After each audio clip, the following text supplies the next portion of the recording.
آج تمہارے پیسے کہاں گئے؟ ان سیلاب والوں کو کیوں نہیں دے رہے؟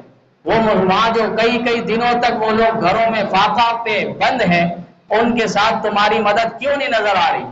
برگر کھانے والے کوئی بھی وہاں نظر نہیں آ رہے، چٹائیوں پہ بیٹھ کے سوکھا روٹی توڑنے والے اور قال اللہ اور قال رسول کی صدائیں بلند کرنے والے، اللہ اور اس کے رسول کی محبت کا حقیقی دم بھرنے والے اور عشق و محبت کا جام پینے والے آج وہاں پر وہ دندناتے پھرتے ہوئے نظر آ رہے ہیں، اور کشتیوں میں وہ لوگ کھانا، راشن، رقم، پیسے جو ہو سکے جس قدر ہو سکے ان کے ساتھ وہ لوگ پیش آ رہے ہیں۔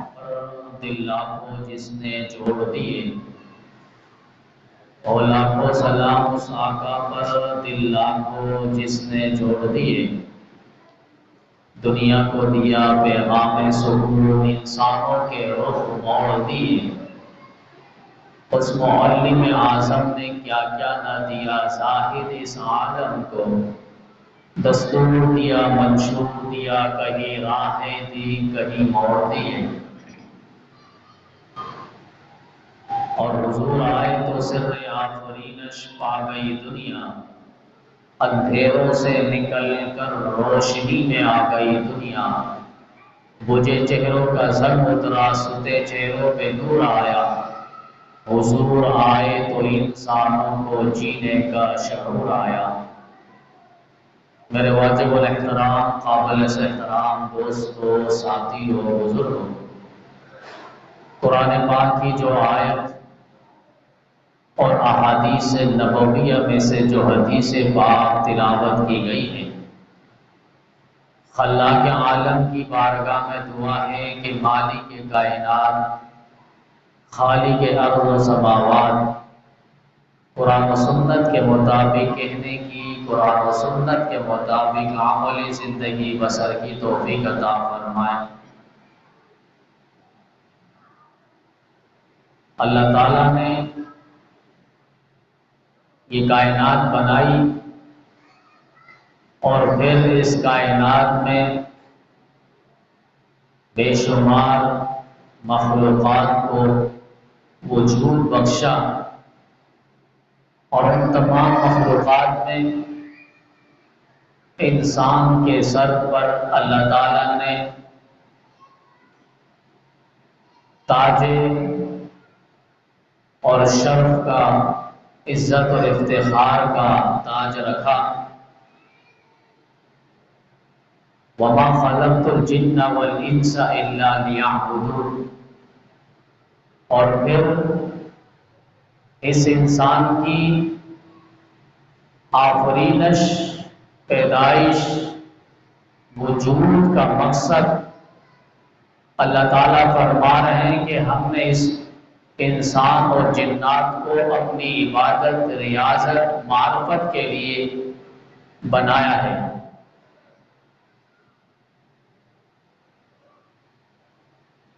اللہ تعالیٰ نے اس کائنات کے اندر خیر اور شر کو بھی رکھا ہے، اچھائی اور برائی کو بھی رکھا ہے۔ اللہ تعالیٰ نے نیکی اور تقوی کو، فسق و فجور کو بھی رکھا ہے۔ حلال بھی ہے تو حرام بھی ہے، خیر بھی ہے تو شر بھی ہے۔ وَالْقَدْرِ خَيْرِهِ وَشَرِّهِ مِنَ اللَّهِ تَعَالَى۔ اچھا بھی ہے، برا بھی ہے۔ فَأَلْهَمَهَا فُجُورَهَا وَتَقْوَاهَا۔ لیکن جو اچھا کرے گا اور خیر پر چلے گا، بھلائی کا ارادہ رکھے گا، فرمائے ایسوں کے لیے اللہ تعالیٰ نے دنیا اور آخرت میں کامیابی کے تمغے سجا رکھے ہیں۔ اور ان کے بارے میں، ایسوں کے بارے میں قرآن کریم میں اللہ تعالیٰ نے فرمایا إِنَّ لِلْمُتَّقِينَ مَفَازًا حَدَائِقَ وَأَعْنَابًا وَكَوَاعِبَ أَتْرَابًا وَكَأْسًا دِهَاقًا لَا يَسْمَعُونَ فِيهَا لَغْوًا وَلَا كِذَّابًا جَزَاءً مِّن رَّبِّكَ عَطَاءً حِسَابًا۔ ایسا بدلہ اللہ تعالیٰ دیں گے جو نہ ختم ہونے والا بدلہ ہے، ابد الآباد، ہمیشہ ہمیشہ کا بدلہ اور جزا اللہ تعالیٰ ان کو نصیب فرمائے گا، جو اچھائی کا نیکی کا ارادہ رکھتے ہیں اور کرتے ہیں۔ ایسوں کے بارے میں اللہ فرما رہا ہے ان المتقین فی ظلال وعیون وفواکہ مما یشتہون کلوا واشربوا ہنیئا بما کنتم تعملون انا کذالک نجزی المحسنین۔ یہ متقین لوگ ہوں گے، سایوں میں ہوں گے اور چشموں میں ہوں گے، اور پھل میوے جو چاہے یہ کھا رہے ہوں گے جنات نعیم میں، اور اللہ تعالیٰ فرمائیں گے کھاؤ پیو عیش کرو، کلوا واشربوا ہنیئا بما کنتم تعملون انا کذالک نجزی المحسنین۔ احسان کرنے والوں کو ہم اسی طرح بدلہ دیتے ہیں۔ مثل الجنۃ التی وعد المتقون فیہا انہار من ماء غیر آسن۔ دوسری جگہ اللہ نے فرمایا متقین کی جنت کی مثال جو اللہ تعالیٰ نے ان سے وعدہ فرما رکھا ہے کہ اللہ تعالیٰ متقین لوگوں کو، ڈرنے والوں کو، نیکی کرنے والوں کو جو جنت دیں گے اس میں نہریں ہوگی، پانی کی نہر، شراب کی نہر، شہد کی نہر، اور فرمائیں کہ دودھ کی نہر، یہ 4 قسم کی نہریں آباد کر دیں گے اللہ تعالیٰ ایسے متقین لوگوں کے لیے۔ اچھا یہ صرف یہ نہیں کہ آخرت میں نہ دیا جائے گا، اللہ فرما رہے ہیں دنیا بھی ہم ان کا خوشگوار بنا دیں گے، پائیدار بنا دیں گے، کامیاب اور کامران اور خوشگوار بنا دیں گے۔ من عمل صالحا من ذکر او انثى وهو مؤمن فلنحيينه حیاتا طیبہ۔ اللہ قرآن کریم کے اندر کہہ رہا ہے جو عمل صالح کرے، یعنی نیک اعمال سنتوں کے مطابق اعمال کرے، من عمل صالحا من ذکر او انثى، مرد ہو یا عورت، فلنحيينه حیاتا طیبہ، ہم ان کی زندگی خوشگوار بنا دیں گے، برکت و سعادت و عظمت و رفت والی زندگی ہم بنا دیں گے۔ یہ تو وہ لوگ ہیں جو خیر پر چلنے والے، جو نیکی اور بلائی کرنے والے، اچھائی کرنے والے، اعمال صالحہ پر اپنی زندگی کھپانے والے۔ اور اس کی زندہ مثال حضرات صحابہ کرام رضوان اللہ تعالی علیہم اجمعین، مکہ کی سرزمین پر کتنی قربانیاں دینی پڑی، ان قربانیوں کو انسان تصور میں نہیں لے سکتا۔ تختہ دار پہ لٹکایا جا رہا ہے، اور ایک صحابی سے یہ کہا جا رہا ہے کہ آپ صرف یہ کہہ دیں کہ نبی جہاں آرام فرما رہے ہیں وہاں ان کو ایک کانٹا چبھ جائے۔ کافر کہہ رہے ہیں صرف آپ زبان سے یہ کہہ دو ہم آپ کو ابھی رہائی دلوا دیں گے، چھوڑ دیں گے۔ اس صحابی رسول نے عشق و جنون میں تڑپتے ہوئے جواب دیا ظالمو تم کیا کہتے ہو، میرے نبی جہاں آرام فرما رہے ہیں وہاں ایک کانٹا چبھ جائے، خبیب کو یہ برداشت نہیں ہے، تم مجھے تختہ دار میں لٹکا دو، 100 بار نہیں 1000 بار لٹکا دو، لیکن پیغمبر جہاں آرام فرما رہے ہیں اور ایک کانٹا چبھ جائے خبیب کو یہ بھی برداشت نہیں۔ ایسی قربانیاں دینے والے حضرات صحابہ کرام رضوان اللہ تعالی علیہم اجمعین تھے۔ مرد تو مرد، اور میں عورتوں کا وہ جذبہ دیکھیں تو آج بھی اگر وہ کتابوں میں ہم وہ واقعات پڑھتے ہیں تو ہمارے رونگٹے جسم کے کھڑے ہو جاتے ہیں کہ اللہ تعالیٰ نے انہیں ایسا چنا تھا، ایسا منتخب فرمایا تھا اور ایسا پسندیدہ بنایا تھا جس طرح اللہ تعالیٰ نے تمام نبیوں میں امام الانبیاء کو چنا ہے۔ ان اللہ اختار لی واختار لی اصحابی، اللہ نے مجھے چنا، نبی فرماتے ہیں اسی طرح میرے لیے میرے صحابہ کو اللہ تعالیٰ نے چنا ہے۔ دودھ پیتے معصوم بچے کو لایا جا رہا ہے، 3 مہینے کا بچہ ہے، دربار رسالت پہ نبی علیہ السلام نے پوچھ لیا اس کا کیا کرنا ہے، اس بچے کو کیا کرنا ہے؟ ماں نے کہا کہ آپ اسے لے جائیں جہاد میں، جنگ پہ۔ کہا جنگ پہ تو اچھا خاصا بندہ وہ ادھر ادھر ہو جاتا ہے، یہ تو بچہ ایسے تو ہمیں سنبھالنا پڑے گا۔ کہا کہ نہیں، آپ اسے سنبھالنا نہیں، بس اسے ڈھال کی صورت میں استعمال کر لینا ہے۔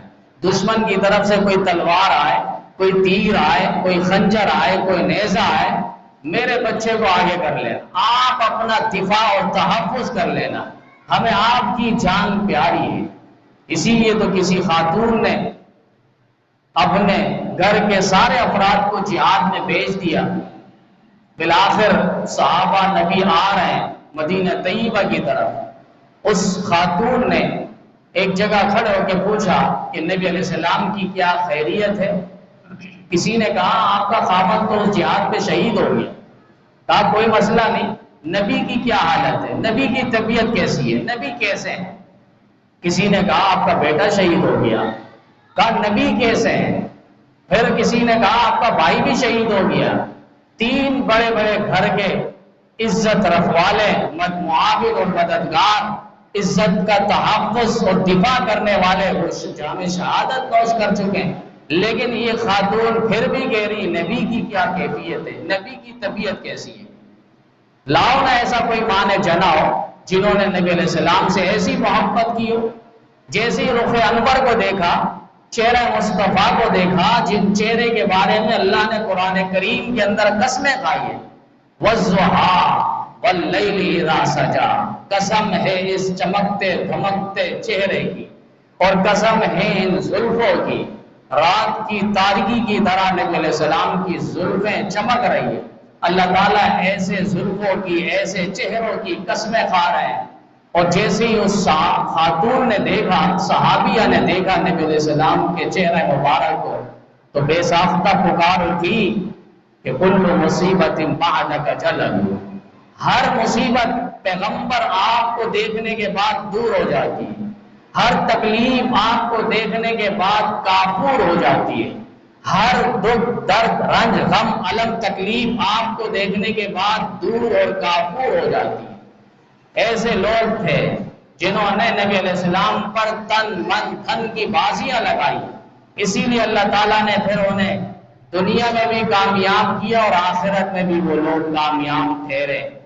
یہاں تک اللہ نے فرمایا کہ یہ ایسے کامیاب ہوئے، ایسے کامیاب ہوئے، ایسے کامیاب ہوئے کہ تم ان کے پیچھے چلو گے تم بھی کامیاب ہو جاؤ، تم ان جیسا ایمان لے کر آ جاؤ تم بھی کامیاب ہو جاؤ، تم ان جیسا ایمان پیش کر دو تم بھی کامیاب ہو جاؤ۔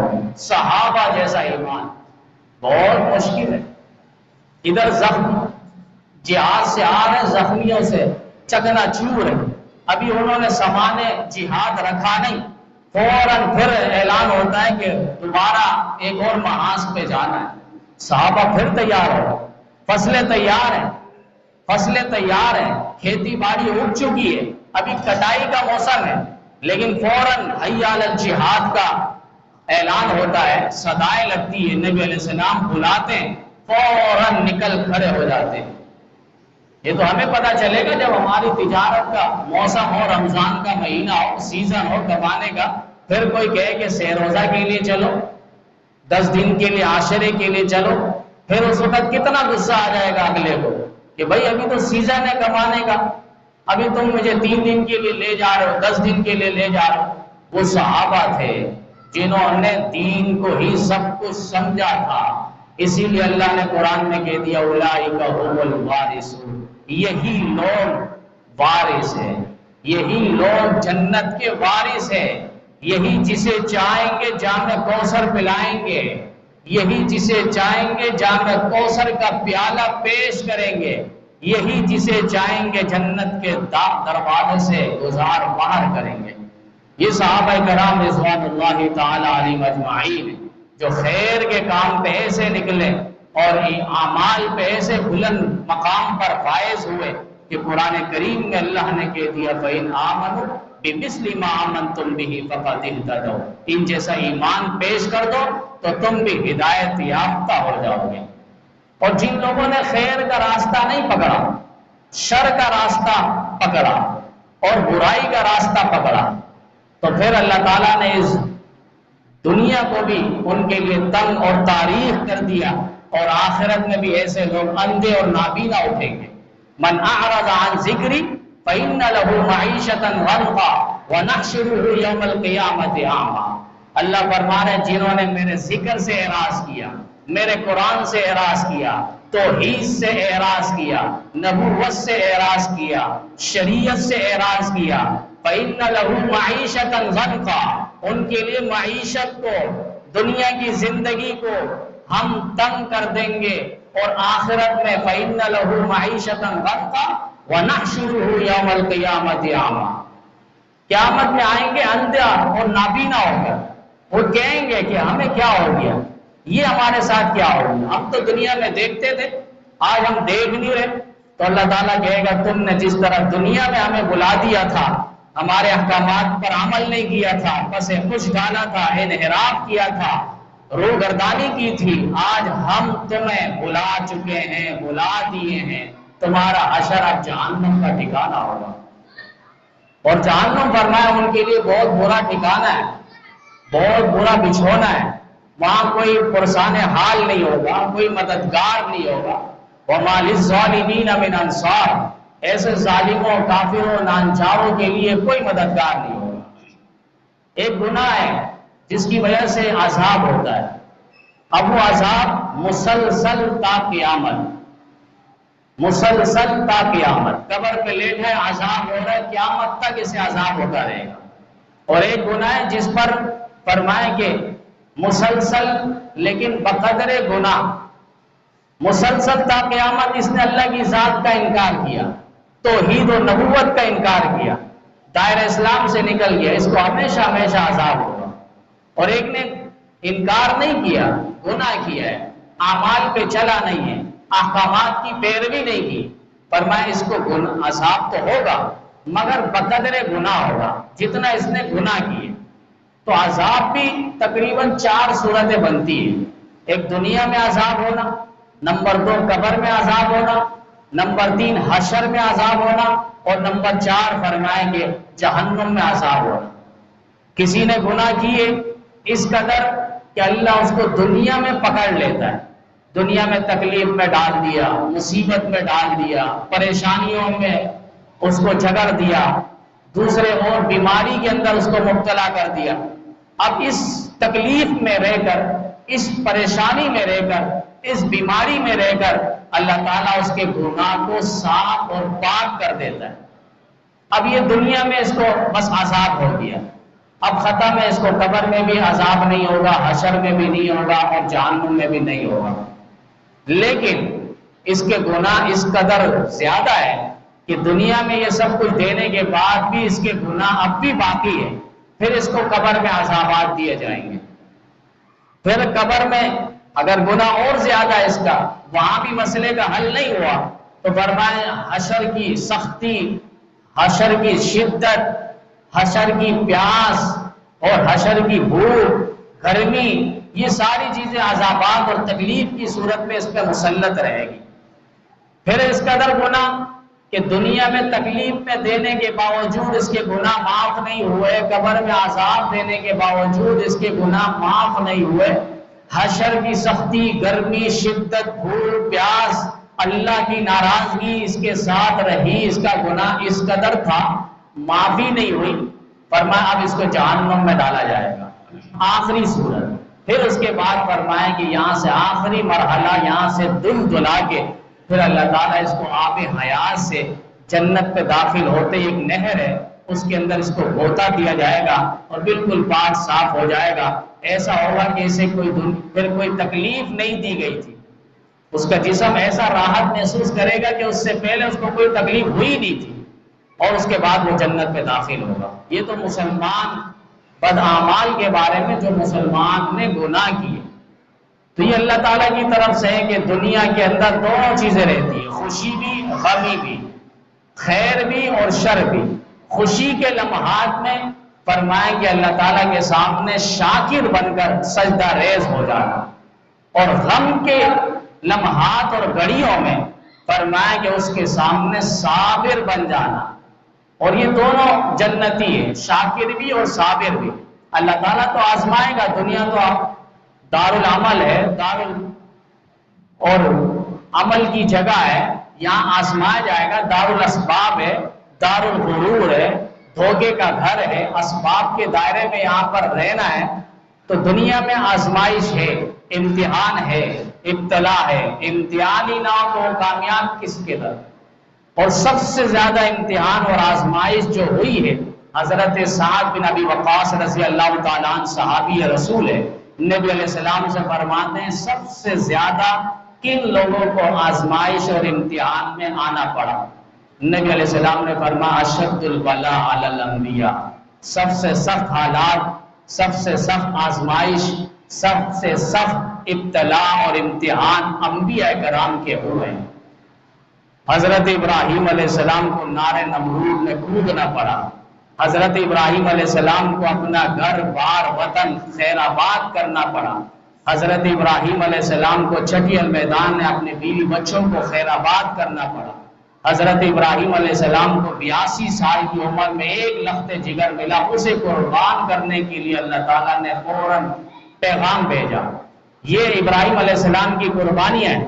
پھر نار نمرود میں کودنا پڑا، اتنی بڑی آگ کے کئی میل اوپر سے بھی اگر چڑیا گزرے تو وہ بھی بھوٹی بن کر اس پہ گر پڑے۔ یونس علیہ السلام مچھلی کے پیٹ پہ رہے، حضرت حنظلہ بن صفوان علیہ السلام یہ ایک پیغمبر گزرے جنہیں قوم نے اٹھا کر کنویں کے اندر ڈالا اور پھر کنویں کے اندر مٹی ڈال کر اس کنویں کے اوپر کھڑے ہو کر پوری قوم ناچنے لگی۔ پھر اللہ کی غیرت بھی جوش میں آئی، اللہ تعالیٰ نے پوری قوم کو اٹھا کے ملیا میٹ کر دیا۔ پھر حضرت لوط علیہ السلام کی قوم، حضرت لوط علیہ السلام کی قربانی، حضرت صالح علیہ السلام کی قربانی، حضرت موسیٰ علیہ السلام ہجرت کر بیٹھے، مصر چھوڑ کر مدین شہر چلے گئے۔ پھر حضرت اسماعیل علیہ السلام کی قربانی، یوسف علیہ السلام کی قربانی، باپ سے جدا ہو گئے۔ پھر یعقوب علیہ السلام کی الگ قربانی، بیٹے کی جدائی برداشت کرتے رہے۔ یہ انبیاء کرام کے اوپر کٹن سے کٹن حالات آتے گئے، اور انبیاء کرام کے امام الانبیاء محمد عربی صلی اللہ علیہ وسلم پر جو حالات آئے، نبی علیہ السلام نے فرمایا سب سے زیادہ انبیاء کو ستایا گیا، اور انبیاء میں پھر مجھے ستایا گیا۔ اب سوال ہوتا ہے کہ انبیاء میں نبی کو کیسے ستایا گیا، جبکہ نبی علیہ السلام 23 سالہ نبوت کا دور گزار۔ حضرت نوح علیہ السلام کی تاریخ اٹھائیں تو 1050 سال ان کی عمر ہے، اور جن میں وہ 950 سال یعنی 9 صدیاں انہوں نے دعوت دی ہے قوم کو۔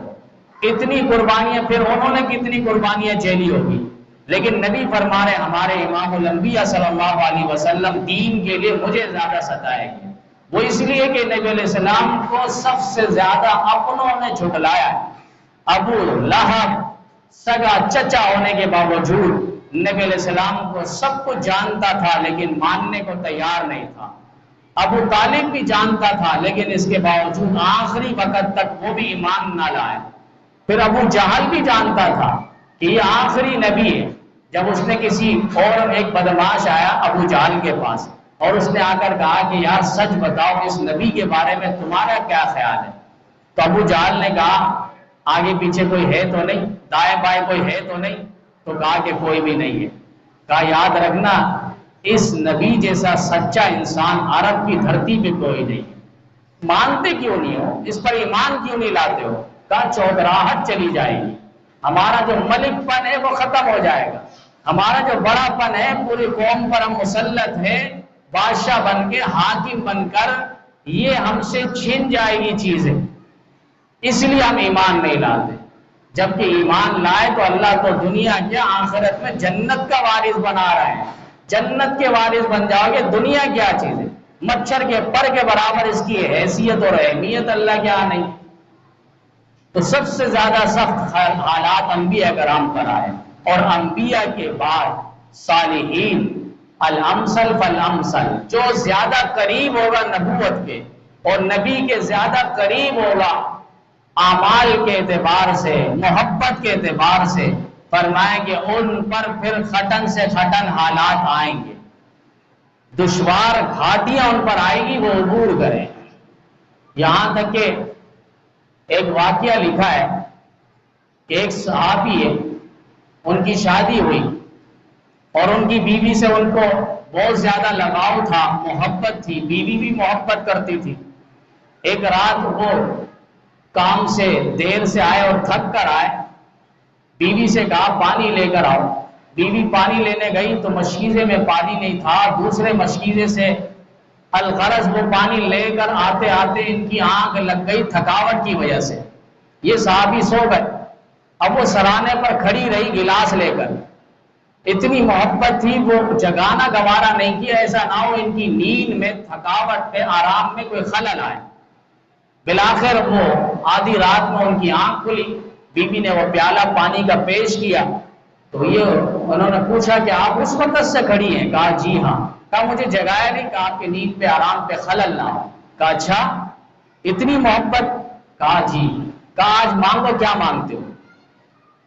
مانگو کیا مانگتے ہو؟ جو مانگو گے پورا کروں گا۔ بیوی نے کہا مجھے کچھ نہیں چاہیے، بہت زیادہ اصرار کیا تو بیوی نے آگے سے کہا کہ مجھے طلاق دے دو۔ اب یہ صحابی پریشان، اتنی محبت کرنے والی اور آج عجیب جملہ کہہ دیا، پاؤں زمین سے نکل گئی۔ انہوں نے کہا کہ نہیں ایسا نہیں ہوگا، نبی علیہ السلام سے ہم یہ واقعہ پیش کریں گے اور نبی علیہ السلام سے بات کریں گے۔ بالآخر صبح فجر کی نماز کے بعد نبی علیہ السلام سے ملاقات کے لیے بیوی کو لے چل پڑے۔ راستے پہ ایک جگہ پہنچے، وہاں پہ کھڈا آیا، وہ گر پڑے، ان کو پاؤں میں چوٹ آئی، زخم آیا، خون بہنے لگا صحابی رسول کا۔ وہ فوراً بیوی نے کہا کہ مسئلہ حل ہو چکا ہے، آپ آ جائیں۔ کہا مسئلہ حل ہو چکا ہے؟ یہ کون سا مسئلہ؟ پہلے کہا کہ طلاق دے دو، آپ کہہ رہے ہو مسئلہ حل ہو گیا۔ کہا جی ہاں مسئلہ حل ہو چکا ہے۔ مسئلہ کیسے حل ہو گیا؟ کہا آپ گھر آئیں۔ کہا آپ نے ہی تو کہا تھا، گھر آنے کے بعد کہا آپ نے ہی تو کہا تھا کہ اللہ کے دین پہ چلنے پر انسان پر آزمائش آتی ہے، قربانی دینا پڑتی ہے، اور جب سے میں آپ کے نکاح پہ آئی ہوں آپ کو آج تک کوئی تکلیف نہیں پہنچی تھی، آپ کو آج تک کوئی زخم نہیں پہنچا تھا، کوئی قربانی نظر نہیں آ رہی تھی، آج آپ گر پڑے، آپ کو زخم آیا، چوٹ لگی، خون بہنے لگا، میں سمجھ گیا آپ کا ایمان ہے۔ تو ایک دین کے لیے قربانی لازم ملزوم ہے۔ احسب الناس ان یقولوا ان یترکوا آمنا باللہ، احسب الناس ان یقولوا آمنا باللہ، کیا لوگ گمان کرتے ہیں کہ وہ اللہ پر ایمان لائے اور ہم انہیں ایسی چھوڑ دیں؟ وہم لا یفتنون، انہیں آزمایا نہیں جائے گا۔ تو دنیا میں اللہ تعالیٰ آزماتے ہیں، وَلَنَبْلُوَنَّكُمْ بِشَيْءٍ مِّنَ الْخَوْفِ، خوف کے ساتھ، دشمن کا خوف لگا رہتا ہے، وَالْجُوعِ، اور بھوک اور پیاس کی شدت، یہ بھی آزمائش اور امتحان کی ایک گھڑی ہوتی ہے، وَنَقْصٍ مِّنَ الْأَمْوَالِ، اور مال کی کمی کی صورت پہ، ایک تو بالکل مال نہیں ہے، یہ بھی ایک آزمائش ہے، ایک مال ہے لیکن چوری اور ڈکیتی سے خطرہ سے خالی نہیں ہے، کہ اس کے پاس اتنا مال ہے چور حملہ کرے گا کسی وقت بھی، ڈاکو اس کے سر پر سوار ہے، تو یہ بھی ایک لحاظ سے آزمائش ہے۔ وَلَنَبْلُوَنَّكُمْ بِشَيْءٍ مِّنَ الْخَوْفِ وَالْجُوعِ وَنَقْصٍ مِّنَ الْأَمْوَالِ وَالْأَنفُسِ وَالثَّمَرَاتِ، پھل وغیرہ بھی نہیں ہوں گے، اس کی کمی صورت ہوگی۔ وَبَشِّرِ الصَّابِرِينَ، لیکن صبر کرنے والوں کو اجر ہے، صبر کرنے والوں کو۔ یہ دو عنصر اپنے اندر پیدا کر لیں، دو عنصر، ایک صبر اور ایک نماز۔ صبر یہ باطنی چیز میں سب سے گراں اور مشکل ہے کہ میں ایک بات پر صبر کروں، بہت بڑا مشکل مرحلہ ہے، اور ظاہری جسم میں جو سب سے مشکل ترین ہے فرمائے کہ وہ نماز ہے۔ ابھی کسی کو نماز کا کہ بس دعا کرے اللہ ہدایت دے مجھے، کھانے کے لیے نہیں کہتا کہ مجھے اللہ ہدایت دے میں دوپہر کا کھانا کھاؤں، وہاں تو دسترخوان پہ دسترخوان بچھائے بغیر بیٹھ جاتا ہے، پلیٹ ابھی کھولتا نہیں، برتن پہ پہلی ہاتھ مارتا ہے اور آستینیں چڑھا لیتا بغیر ہاتھ دھو کے۔ تو وہاں ہمارا مرحلہ یہ ہوتا ہے ہم توفیق نہیں مانگتے، دعا ہی نہیں پڑھتے، فوراً کھانے پہ بیٹھ جاتے۔ اور نماز کے بارے میں کہا جائے تو کہتے ہیں یار دعا کرنا اللہ مجھے ہدایت دے، ہدایت مل چکی ہے، مسجد کے گیٹ سے ہم کس طرح جا رہے ہیں ذرا یہ سوچیں تو صحیح۔ بیت اللہ کا طواف رک سکتا ہے، بیت اللہ کا طواف رک سکتا ہے نماز کے ٹائم، تو نماز کے ٹائم ہمارا کاروبار نہیں رک سکتا، ہمارا کاروبار کیا بیت اللہ کے طواف سے بڑھ کر ہے، ہمارا کام کیا بیت اللہ کے طواف سے بڑھ کر ہے۔ یہ اصل بات یہ کہ ہمارے دل میں نماز کی اہمیت نہیں ہے، نماز کی حیثیت اور مقام اور مرتبہ نہیں ہے۔ ابھی ایک شخص کو کہا جائے کہتے ہیں یار دعا کرنا اللہ مجھے ہدایت دے، کوئی وظیفہ کہ نماز کی طرف دل لگ جائے، دبئی سے انگلینڈ سے پیسے آ جائے اکاؤنٹ پہ، اب وہ فوراً بھاگتا ہے، یہاں کسی سے نہیں کہتا کہ میرے لیے کوئی وظیفہ دے دو، میں بینک پہ جا رہا ہوں پیسے نکالنے کے لیے۔ اب 104 بخار بھی اسے ہوگا نا، تب بھی یہ لائن پہ لگے گا اور اکاؤنٹ سے اپنا پیسے نکالے گا، اکاؤنٹ سے اپنے 40,000 لاکھ روپے جتنے پیسے آئے ہیں باہر سے اب یہ اپنا نکالے گا۔ یہاں کوئی وظیفہ نہیں مانگتا، یہاں کوئی ہدایت کی دعا نہیں کرواتا، فوراً چڑھ دوڑتا ہے، 104 بخار بھی وہ لائن پہ کھڑا ہو جاتا ہے۔ تو اصل بات یہ کہ وہ پیسے کی اہمیت ہمارے دل کے اندر ہے، نماز کی اہمیت دل کے اندر ہماری نہیں ہے۔ تو نماز بہت گراں ہے، فرمایا حدیث پاک کے اندر 5 نماز پڑھ لو اللہ 5 انعام دے دے گا، رزق کی تنگی دور کر دے گا اس مہنگائی کے عالم میں، اور جہاں آمدنی کم وہ اخراجات زیادہ ہے، پھر ایک کمانے والا تھا پھر بھی حل نہیں ہو رہا تھا، اب 10 کمانے والے گھر پہ لیکن پھر بھی کمی کی صورت ہو رہی ہے۔ ہر اعتبار سے اللہ گارنٹی لے رہا ہے، ذمہ داری لے رہا ہے، نماز پڑھ لو۔ اب کوئی کہے بھائی ہم تو نماز بھی پڑھتے اس کے باوجود یہ مہنگائی ہے، اس کے باوجود ہمارے گھر کے حالات ٹھیک نہیں ہو رہے، تو ہم اپنے گریبان میں جھانکیں، کیا ہماری نماز بھی ویسی نماز ہے جس کے بارے میں نبی نے فرمایا صلو رأیتمونی کما اصلی، جیسے تم مجھے دیکھ رہو ایسی نماز پڑھو؟ کیا ہماری نماز پھر صحابہ کرام جیسی نماز ہے؟ وہ نماز پڑھ لے، باغ کے اندر ایک چڑیا باغ کے اندر آ کے گھونسلے میں پھنس گئی، نکل نہیں سک رہی شاخوں میں، وہ ابو طلحہ پورا باغ نبی کو قربان کر دیتا ہے، صدقہ کر دیتا ہے کہ اس چڑیا آنے کی وجہ سے میری توجہ نماز میں ادھر ادھر چلی گئی۔ ان کی نماز آپ دیکھیں، ان کی نماز 2 رکعت نفل پڑھ کر اللہ تعالیٰ سے فرشتے مدد کے لیے منگوا رہے ہیں، 2 رکعت نفل پڑھ کر اپنے کھچر کو زندہ کروا رہے ہیں، نفل۔ آج ہم فرض پڑھ لیں ہمارا مسئلہ حل نہیں ہو رہا ہے، ضرور ہماری نماز کے اندر کوئی نہ کوئی کمی کوتاہی ہے۔ ایک طرف گناہ کی زندگی ہے، ایک طرف دھوکہ ہے، ایک طرف فریب ہے، ایک طرف جھوٹ ہے، یہ ساری بیماریاں روحانی ہمارے اندر ہے، اور اس کے بعد پھر ہم نماز پڑھ رہے ہیں تو نماز کے اندر وہ پھر شاندار اور جانداری نہیں آئے گی۔ تو نماز جس طرح نماز پڑھنے کا حق ہے اس طرح ہم نماز پڑھیں گے انشاءاللہ چند ہی دنوں کے اندر اللہ تعالی ہمیں اس مہنگائی کے سیلاب پہ بھی ہر اعتبار سے خوشیوں کے ساتھ، سکون کے ساتھ، راحت اور ٹھنڈک کے ساتھ رکھیں گے۔ آج آپ دیکھیں پورا ہمارا پاکستان، تقریباً آدھا پاکستان ڈوب چکا ہے، بلوچستان آدھا ڈوب چکا ہے، پنجاب کے کئی اضلاع ڈوب چکے ہیں، اندرون سندھ بہ چکا ہے، کئی کے سامان بہ گئے، ماں باپ بہ گئے، بال بچے بہ گئے، بیوی بہ گئی، اور ہر چیز تجارت ہے، فصلیں ہیں، ساری چیزیں بہ گئی۔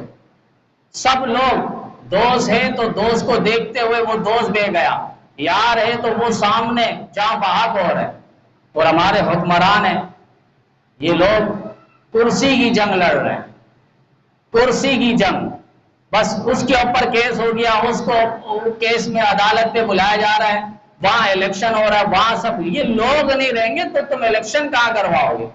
یہ اضلاع نہیں رہیں گے تم حکمرانی کہاں پر کرو گے؟